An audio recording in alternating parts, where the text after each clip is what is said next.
भूतिया मजदूर पार्ट 1 शैतान की दस्तक। एक गांव में रामू अपने माता पिता और पत्नी रीमा के साथ एक छोटे से घर में रहता था। रामू बहुत पढ़ा लिखा और मेहनती था, इसलिए उसकी रतनपुर गांव में एक लकड़ी के कारखाने में मैनेजर की नौकरी लग जाती है। रामू ये खुशखबरी अपनी माँ और अपनी पत्नी को सुनाता है। अरे माँ, आज हमारे लिए बहुत ही खुशी का दिन है। आज से हम सबकी गरीबी दूर होने वाली है, क्योंकि मेरी एक बड़े कारखाने में मैनेजर की नौकरी लग गई है माँ। ये सबके आशीर्वाद से ही हुआ है माँ। अरे नहीं बेटा, ये सब तो तेरी दिन रात की मेहनत का नतीजा है। मैं बस यही चाहती हूँ कि तू हमेशा खुश रहे और यूं ही मेहनत और लगन से काम करता रहे। अच्छा बेटा, अब ये तो बता कि वो कारखाना कहाँ है जिसमें तेरी नौकरी लगी है? अरे माँ, ज्यादा दूर नहीं है। वो रतनपुर गांव है ना, बस वहीं तो है वो कारखाना जहाँ पर मुझे मैनेजर का काम करना है। मैं कल ही रीमा को लेकर वहाँ जाऊंगा और जैसे ही हमें वहाँ कोई घर मिलेगा, मैं आपको और पिताजी को भी ले जाऊंगा। रतनपुर गांव का नाम सुनते ही माँ परेशान हो जाती है। क्या कहा तूने, रतनपुर? नहीं बेटा, मैं तुझे रतनपुर नहीं जाने दूंगी। वो जगह बहुत ही खतरनाक है। मैंने यहाँ के लोगों से सुना है कि रतनपुर एक शापित गांव है। वहाँ जो भी जाता है वो मुसीबत में पड़ जाता है। बेटा, मैं तुझे वहाँ नहीं जाने दूंगी। अरे माँ, तुम भी ना कहाँ ये गांव वालों की बातों को लेकर बैठ गई हो? अरे ये लोग एक नंबर के अंधविश्वासी है माँ। इनसे तो भूत प्रेतों और श्राप वाली बातें ही करवा लो। इन्हें ये सब बातें करने में मजा आता है। लेकिन माँ, चाहे कुछ भी हो जाए, मैं तो वहाँ जाकर ही रहूंगा। अरे आखिर नौकरी मैनेजर की है भाई, कोई छोटी मोटी नौकरी थोड़ी ना है।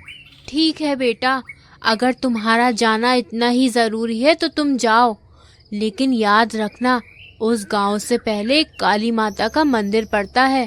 काली माता से आशीर्वाद लिए बिना तुम उस गांव में कदम भी मत रखना। रामू माँ की बात मान जाता है और अगले ही दिन रामू और रीमा एक टैक्सी में बैठकर रतनपुर की तरफ रवाना हो जाते हैं। दोनों जा रहे होते हैं, तभी रीमा ड्राइवर से बीच रास्ते में गाड़ी रुकवाती है। अरे भैया, रुकिए रुकिए, जरा गाड़ी साइड में लगाइए। अरे रीमा, क्या हुआ? तुमने गाड़ी क्यों रुकवा दी? तुम्हारी तबीयत तो ठीक है ना? अरे मेरी तबीयत को कुछ नहीं हुआ जी। वो देखिए, सामने काली माता का मंदिर है। याद है माँ ने क्या कहा था कि माता का आशीर्वाद लिए बिना रतनपुर नहीं जाना है। आप भूल तो नहीं गए? अरे रीमा, तुम भी कैसी बातें कर रही हो? वो तो मैंने माँ का दिल रखने के लिए वो सब कह दिया था। मुझे उन मनगढ़ंत कहानियों पर जरा भी विश्वास नहीं है। अरे ड्राइवर भाई, तुम गाड़ी को आगे बढ़ाओ। अगर हमें पहुंचने में देर हो गई ना, तो बॉस नाराज होकर वो नौकरी किसी और को दे देंगे। ये बोलकर रामू माता का आशीर्वाद लिए बिना ही रतनपुर गांव की तरफ चल देता है। इधर दूसरी तरफ रतनपुर गांव में कारखाने के कुछ कर्मचारी रामू का इंतजार कर रहे होते हैं। अरे भैया, हमारे नए मैनेजर जल्दी ही यहाँ आने वाले हैं। उनका अच्छे से स्वागत करना, और याद रहे कोई भी उन्हें इस गांव का रहस्य नहीं बताएगा, वरना वो भी बाकियों की तरह यहाँ से दुम दबाकर भाग जाएंगे। अरे बिरजू भैया, लेकिन अगर हम नए मैनेजर साहब को इस गांव के खतरे से सतर्क नहीं करेंगे तो उनकी जान को खतरा हो सकता है। अरे भाई, तुम्हें तो पता है ना, बिना मैनेजर के कारखाने का काम अस्त व्यस्त हो गया है, जिस कारण कारखाने के मालिक को घाटा हो रहा है। अगर यहाँ कोई मैनेजर नहीं आ पाया तो ये कारखाना बंद हो जाएगा और हमारा भी काम धंधा रुक जाएगा। इसीलिए हम बोल रहे हैं कि उन्हें इस जगह के बारे में कोई कुछ नहीं बताएगा। इन्हीं बातों के बीच रामू अपनी पत्नी के साथ वहां पहुंचता है। अरे क्या हुआ भाई, किस बात की बहस हो रही है? क्या आप लोग हमें बता सकते हैं कारखाने का रास्ता कहाँ से है? अरे भाई, हम वहाँ के नए मैनेजर हैं। अरे आइए आइए मैनेजर साहब, हम सब आपके स्वागत के लिए ही तो यहाँ आए हैं। अरे दीनू भाई, देख कर रहे हो, फूलों का हार पहनाओ मैनेजर साहब को। दीनू रामू का फूलों की माला से स्वागत करता है। अरे भाई, ठीक है, बहुत हो गया स्वागत सत्कार। अब जल्दी बताओ कि हमारे रहने की व्यवस्था कहाँ की गई है?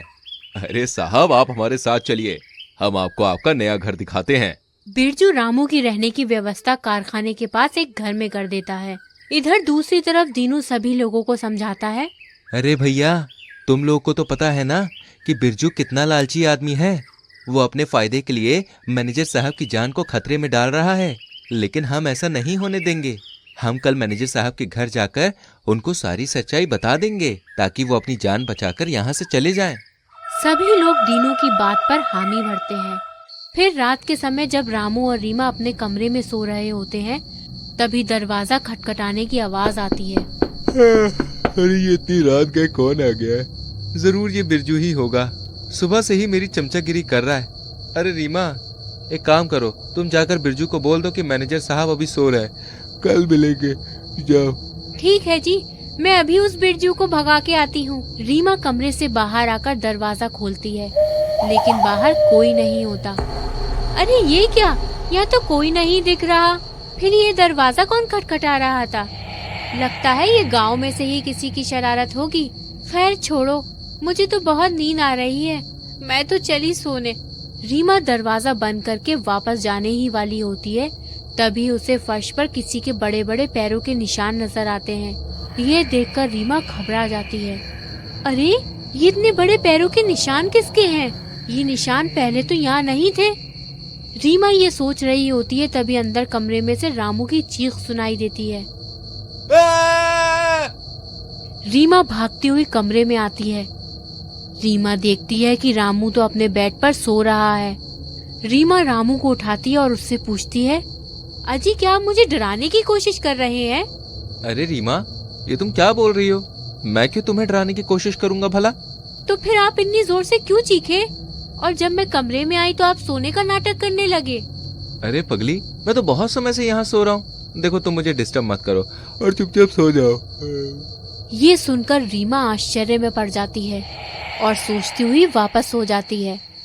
फिर अगली सुबह दीनू और कारखाने के कुछ कर्मचारी रामू के घर आते हैं। अरे क्या हुआ भाई, आप लोग इतनी सुबह सुबह यहाँ क्या कर रहे हैं? क्या फिर से मेरा स्वागत सत्कार करने के लिए आए हैं? अरे नहीं मैनेजर साहब, हम आपका स्वागत करने नहीं बल्कि आपको सतर्क करने आए हैं। आप हमारी बात मानिए और ये गांव छोड़कर चले जाइए, क्योंकि इस गांव में एक मजदूर सामरी की आत्मा भटकती है। इस कारखाने में जो भी मैनेजर आया है, या तो वो सामरी के हाथों मारा गया या पागल हो गया। अरे दीनू भैया, आपने सही कहा। कल रात में मैंने भी इस घर में किसी बुरी शक्ति को महसूस किया है। सुनिए जी, मैं तो कहती हूँ हम अभी ये गांव छोड़कर चले जाते हैं। मैं अभी सामान बांध लेती हूँ। ये कहकर रीमा वहाँ से जाने लगती है। तभी रामू जोर जोर से हंसने लगता है। अरे रीमा, तुम तो बड़ी डरपोक निकली। अरे इन सब लोगों ने जो कहानी सुनाई है ना, वो जरूर किसी फिल्म की कहानी होगी। अरे रीमा, मैं इन मजदूरों की रग रग से वाकिफ हूँ। ये लोग चाहते ही नहीं है कि इस कारखाने में कोई भी मैनेजर काम करे, जिससे ये लोग गैर कानूनी तरीके से जंगल की लकड़ियां काटकर उन्हें बेच सके। इसीलिए ये लोग हमें यहाँ से भगाना चाहते हैं। आप समझी ना तुम? देखिए मैनेजर साहब, हम लोग ईमानदार मजदूर हैं, हमें पैसे का कोई लालच नहीं है। हम तो यहाँ आपको सतर्क करने आए थे। अगर आपको हमारी बातें मजाक लग रही हैं, तो आप यहीं रहिए, और अगर कोई मुसीबत आई तो हमें याद कर लीजिएगा, हम आपकी मदद जरूर करेंगे। चलो भैया। अरे जाओ जाओ, हमें तुम लोगों की कोई मदद नहीं चाहिए। बड़े आए थे हमें डराकर भगाने वाले। रामू मजदूरों की बात नहीं मानता और उन्हें डांटकर भगा देता है। जी आपने बिल्कुल ठीक नहीं किया, वो लोग हमारी मदद करने ही तो आए थे, और मुझे तो उनकी बात सच लग रही है। मैंने कल रात उस सामरी के पैरों के निशान इस घर में देखे थे। लगता है उसे पता चल गया है कि आप मैनेजर हैं। मेरी बात मानिए, इससे पहले कि वो आपको कोई नुकसान पहुंचाए, हम लोग यहाँ से वापस अपने गांव चले जाते हैं। अरे रीमा देखो, मुझे बड़ी मुश्किलों से ये नौकरी मिली है। अगर मैंने ये नौकरी भी छोड़ दी तो हम सड़क पर आ जाएंगे। देखो, तुम उन गांव वालों की बातों पर ध्यान मत दो। अरे वो लोग एक नंबर के अंधविश्वासी हैं, समझो तुम बात को।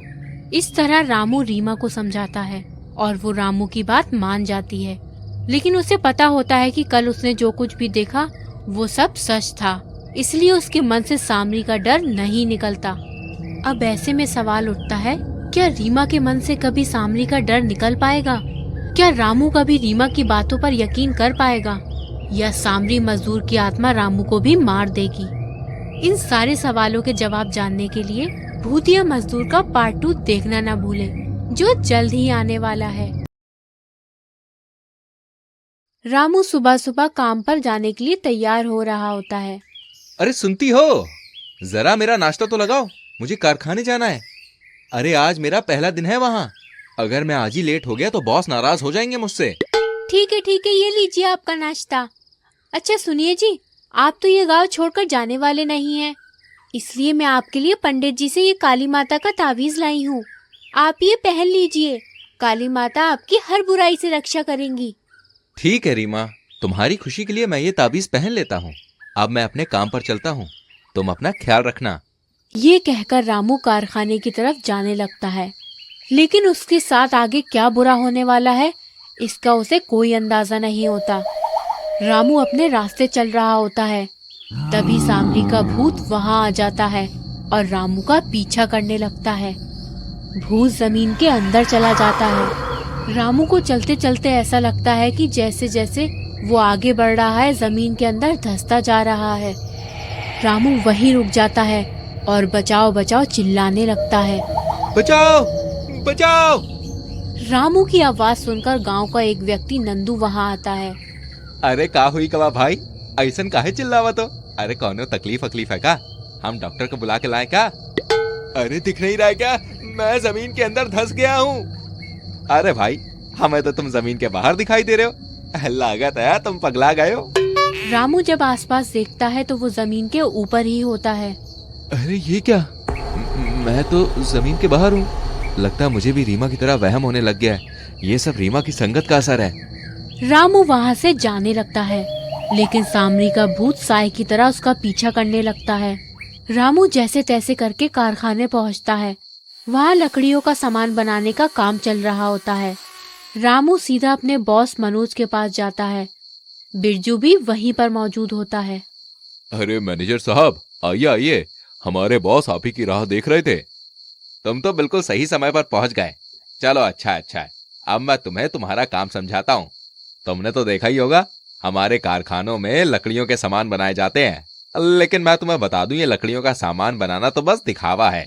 हमारा असली काम तो जंगल के पेड़ काटकर उन्हें महंगे दामों में बेचना है। हम उन पेड़ों से बहुत पैसे कमाते हैं, लेकिन ये बात हम मजदूरों को नहीं बताते। अरे क्योंकि अगर उन्हें ये बात पता चल गई ना, तो वो लोग हमारा विरोध करेंगे। इसीलिए हमने पेड़ काटने के लिए दूसरे मजदूर रखे हुए हैं, जिन्हें सिर्फ पैसों से मतलब है। लेकिन कुछ सालों से हमारा काम जो था वो रुका हुआ था, क्योंकि यहाँ कोई मैनेजर ही नहीं था।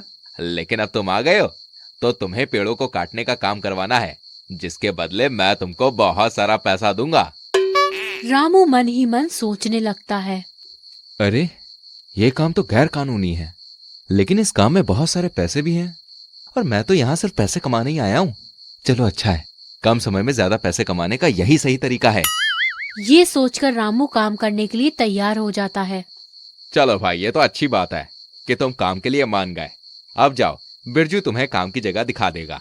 बिरजू रामू को जंगल में ले जाता है, जहाँ उसे कुछ मजदूर मिलते हैं। ठीक है बिरजू, तुम अब जाओ, मैं अपना काम समझ चुका हूँ। मैं अभी इन मजदूरों से पेड़ कटवाना शुरू कर देता हूँ। बिरजू वहाँ से चला जाता है। फिर रामू एक बड़े पेड़ को देखकर कहता है, सुनो भाई, ये पेड़ अब कटने के लिए तैयार हो चुका है। चलो तुम लोग इसे काटना शुरू कर दो। पेड़ काटने की बात सुनते ही वहाँ मौजूद सामरी का भूत गुस्से में आ जाता है। एक मजदूर पप्पू कुल्हाड़ी लेकर जैसे ही पेड़ पर मारता है, उसे जोर का झटका लगता है और वो दूर जाकर गिर जाता है। अरे मर गया रे साहब, ये पेड़ तो झटका मारता है। हाय, मेरी कमर तो गई काम से। अरे बेवकूफ, तुम्हें एक पेड़ काटना भी नहीं आता? लाओ मुझे दो कुल्हाड़ी, मैं तुम्हें काट के दिखाता हूँ। रामू कुल्हाड़ी लेकर जैसे ही पेड़ पर मारता है, सामरी उसे हवा में उल्टा लटका देता है। अरे रे, ये क्या हो गया? मैं उल्टा कैसे हो गया? अरे कोई बचाओ, मर गया रे। अरे मजदूरों बचाओ मुझे। रामू मदद के लिए चिल्लाता है, लेकिन उसे उल्टा लटका देख सारे मजदूर वहाँ से भाग जाते हैं। अरे नास पीटो, मुझे छोड़कर कहाँ भाग रहे हो? अरे मुझे कोई तो नीचे उतारो। सामरी का भूत रामू के सामने आता है। क्यों, तुझे पेड़ काटने का बहुत शौक है ना? अब मैं तुझे इस पेड़ की तरह जमीन में गाड़ दूंगा, तभी तुझे पेड़ की कीमत समझ आएगी। सामरी रामू को जमीन में गाड़ने ही वाला होता है, तभी उसके गले से काली माता का तावीज सामने आ जाता है। सामरी काली माता का तावीज देखकर डरने लगता है और रामू को छोड़कर भाग जाता है। इस बार तो तू बच गया, लेकिन अगली बार मैं तुझे जिंदा नहीं छोड़ूंगा। रामू अपनी जान बचाकर वहाँ से भागता है। और सीधा अपने घर पहुंचता है। अरे क्या हुआ जी, आप इतने घबराए हुए क्यों हैं? अरे गजब हो गया रीमा, गजब हो गया। तुमने और उन गांव वालों ने बिल्कुल सही कहा था। अरे सामरी का भूत सच में है और उसने मुझे मारने की कोशिश भी की। वो तो अच्छा हुआ कि तुम्हारा दिया हुआ काली माता का तावीज मेरे साथ था, इसीलिए इस बार तो मैं बच निकला। लेकिन सामरी मेरे पीछे पड़ गया है और अब वो मुझे मार डालेगा। मुझे बचा लो रीमा, मुझे बचा लो। भगवान का लाख लाख शुक्र है कि आप बच गए, लेकिन ये बताइए कि आप कोई गलत काम तो नहीं कर रहे? रामू रीमा को कारखाने की सारी सच्चाई बता देता है। अरे ये तो आप बहुत ही गलत कर रहे हैं। आप पेड़ों को नुकसान पहुंचा रहे हैं। आखिर ये पेड़ ही तो हमें जिंदा रखते हैं और आप इन्हें ही काटने का पाप करने वाले थे, इसलिए ही सामरी आपके पीछे पड़ा है। अरे रीमा, लेकिन अब मैं सामरी से छुटकारा कैसे पाऊं? जी आपको याद है ना कि माँ ने काली माता के मंदिर के बारे में बताया था। हमें अभी वहाँ जाना होगा। अब काली माता ही हमें बचा सकती है। ये बोलकर दोनों काली माता के मंदिर में जाते हैं और वहाँ के पंडित जी को सारी बात बताते हैं। रामू, सामरी कोई बुरा भूत नहीं है। कुछ साल पहले सामरी इस कारखाने में मजदूर था। उसे पेड़ों और पशु पक्षियों का साथ बहुत अच्छा लगता था, लेकिन इस कारखाने की वजह से ये जंगल खत्म होने लगे, जिससे यहाँ के पशु पक्षियों का आसरा भी छिन गया। ये सब देख सामरी ने कारखाने के खिलाफ विरोध शुरू कर दिया, लेकिन कारखाने के पुराने मालिक ने सामरी को मरवा दिया। तब से उसका भूत यहाँ पर भटक रहा है। उसने पुराने मालिक को मार डाला और जो कोई भी जंगल को नुकसान पहुंचाता है, सामरी उसको जिंदा नहीं छोड़ता। पंडित जी, मुझे अपनी गलती का एहसास हो गया है। अब मैं कभी भी पेड़ पौधों को नुकसान नहीं पहुंचाऊंगा। बस आप मुझे सामरी से बचा लीजिए। ठीक है, मैं अभी हवन शुरू कर देता हूँ, जिससे सामरी यहाँ आ जाएगा। फिर मैं उसे समझाऊंगा। पंडित जी हवन शुरू कर देते हैं। हवन सुनकर सामरी मंदिर के बाहर आ जाता है। अरे कहाँ है तू? बाहर आ, आज मैं तुझे जिंदा नहीं छोड़ूंगा। तेरी हिम्मत कैसे हुई पेड़ों को नुकसान पहुंचाने की? बाहर आ। सामरी को देखकर रीमा और रामू घबरा जाते हैं और डर के मारे कांपने लगते हैं। सामरी, छोड़ दे रामू को। उसे अपनी गलती का एहसास हो गया है। अब वो कभी भी पेड़ पौधों को नुकसान नहीं पहुंचाएगा। तू चला जा यहाँ से। नहीं छोड़ूंगा, नहीं छोड़ूंगा।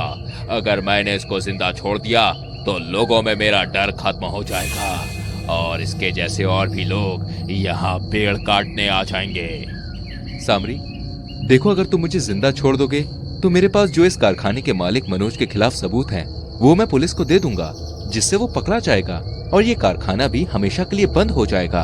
अगर ऐसा है तो मैं तुझे जिंदा छोड़ देता हूँ और अब मैं यहाँ से जा रहा हूँ। लेकिन याद रखना, अगर दोबारा पेड़ कटने शुरू हुए तो मैं फिर से वापस आऊंगा और किसी को जिंदा नहीं छोड़ूंगा।